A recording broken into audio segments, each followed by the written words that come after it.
that we can take that, what we know, and we can share that out so that other people can know that they are loved and they are forgiven and they have hope.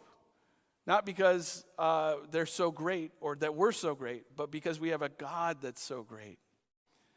And so that we know in those times when we share those stories, God continues to use ordinary people to do extraordinary things in his kingdom.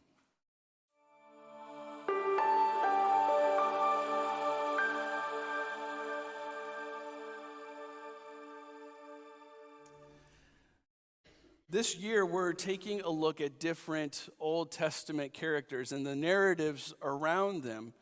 And we've made our way through the Judges, and now we're at Ruth. And it's kind of fitting because in the Judges stories, we see how God used people as a conduit to do really mighty things, especially when it came to kind of being an army and warriors and winning battles. But in Ruth, the book of Ruth starts out in the time of Judges. But it shares a lot different story than all of the Judges that we read about in the previous weeks. And it's really a story about ordinary people who are doing life together and how God uses ordinary people to advance his kingdom. And so I want to talk about that a little bit today. But before we get there, because this is kind of where the book starts. It starts with a little bit of drama and trauma. And this is a term I've heard from a few people over the last couple months as they've been talking about life and different circumstances. And drama are those unexpected events in our lives that we just don't see happening, and they can kind of make us scratch our head a little bit. Where trauma is something that's inflicted on you that actually causes pain, whether that is emotional or mental or physical, right? We see that in our lives all around us, that we ourselves or the people around us are dealing with drama and trauma. And actually, as we look at our history, right, because we spend every 7 weeks, we're taking a look at a different part of the history of St. Michael, we can see that drama and trauma are a part of our history as well. Did you know that our first church building that we have that was kind of over where these apartments are over here burned down, right, to a point where they couldn't rebuild it? Thankfully, there was an A-frame already built up, and I know some of you may remember that, and so that might be actually triggering some trauma for you, and I apologize for that, right? There is also a time in our history where our church split, and that split really came down to one vote, one person's vote, and it means a lot. But in all of that, we see that ordinary people were doing God's work, and we have what we have today because of that. And so, drama and trauma is something that we see in life and all around us. And we see it in this story too. And we see it in unusual ways and kind of in generational ways as well. Because if you look at the book of Ruth, you really need to start in the book of Deuteronomy. And we have to look there because in chapter 23, we read that the Moabites are not to enter to the assembly of God because they didn't show care and compassion to God's people. And in fact, they brought someone in to curse God's people. And so there is drama and trauma happening even in Deuteronomy that impacts the story of Ruth. Because as we look at that story of Ruth, we see that Naomi and her family traveled to the land of Moab, where the Moabites lived, and her sons took wives from that land. So their wives were Moabite women. If you think about it, this is not 10 generations. This is a lot closer than that. So this story already starts out with some scratching your head and saying, okay, well, if there's this is starting here, but they can't make it into the assembly of God, what's going to happen?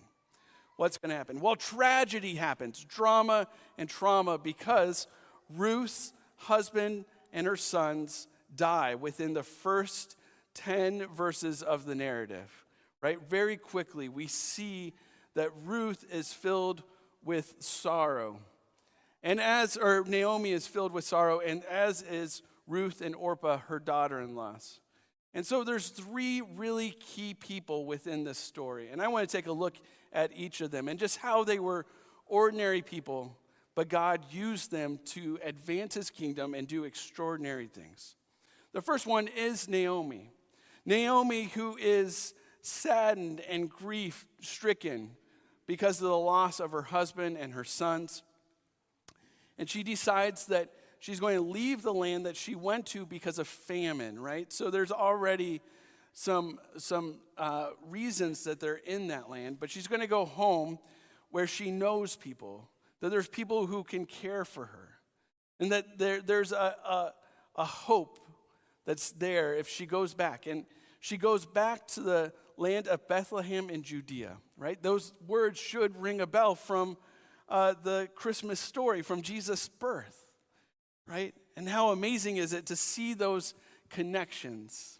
And so we have Naomi, who's getting ready on this journey, and she sends one of her daughter-in-laws home, but the other says, nope, I'm going to stick with you no matter what you do.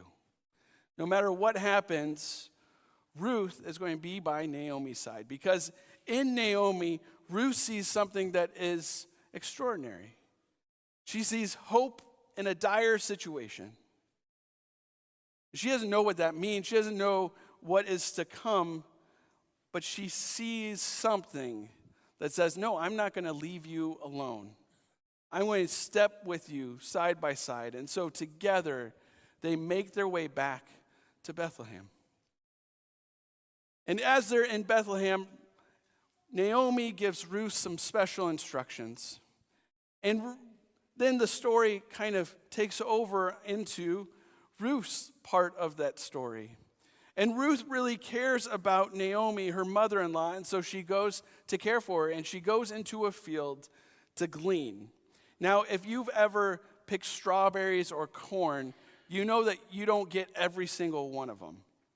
And so whatever is left over, gleaning is the going back through and grabbing all of those leftovers, right? And so that's what Ruth is doing to create something that her and Naomi can survive on. She's doing an ordinary thing for a woman who is displaced from her home, who is trying to care for a mother-in-law, and doesn't know exactly what comes next. And as she does that, we see the story begin to change. We see that in Ruth's words of, I will go where you go. Your people will be my people. Your God, my God. That Ruth's story begins to change because she begins to see the hope that Naomi has in her God. She begins to see that there is something different that is happening in the life of Naomi, and she wants to know more. And so she goes, and in this story, then we enter into that field was owned by a farmer named Boaz. And Boaz is a relative of Naomi. And so he can be this thing called a kinsman redeemer. He can save the family and the family line, and so that Naomi's hope that she's placed in coming back home can actually mean something. That she can have a legacy that she can pass on to generations. And so Boaz, seeing Ruth, and that she was loyal, she was fiercely loyal to Naomi, that nothing could separate them.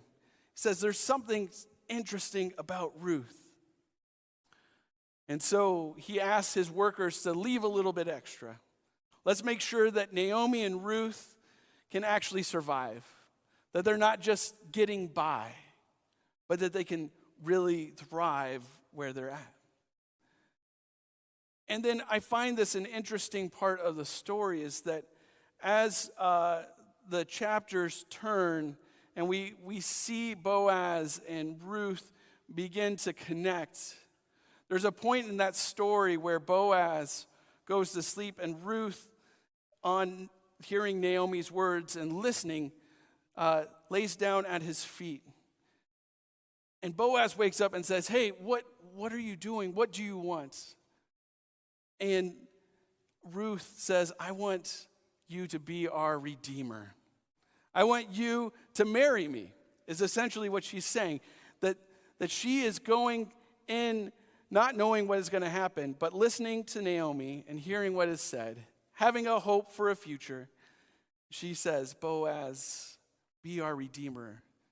And he says, "Yes, I will do that. I will come in and I will redeem you and Naomi." And so in this story, we see that these ordinary people are just trying to get by in life. But an extraordinary thing is happening because as they connect to one another, as they do life with one another, there is a redemption that happens because eventually Boaz and Ruth get married and they have a son. And I did not know this when I started researching and reading through the book of Ruth, is that it ends with that genealogy of David. So it begins with heading to Bethlehem, and it ends with a celebration of going through the lineage of David. And so we get to see how these ordinary people who were stricken with drama and trauma were able to do life together in a way that brought hope. And as they did that, they were able to point the way forward. Point the way forward to King David. And we'll get there in a few weeks, right? We'll get to King David and his life and his story. But it points even further more to Jesus. And how in our own drama and trauma that we have, we can see that God uses us to be ordinary people to do extraordinary things for his kingdom. And as we're ordinary people, we look out at the world around us, and sometimes we don't know what to do. We have people who sit down beside us who share their drama and trauma, and we don't exactly know what to do with it. Well, there's something to be learned from Ruth in that.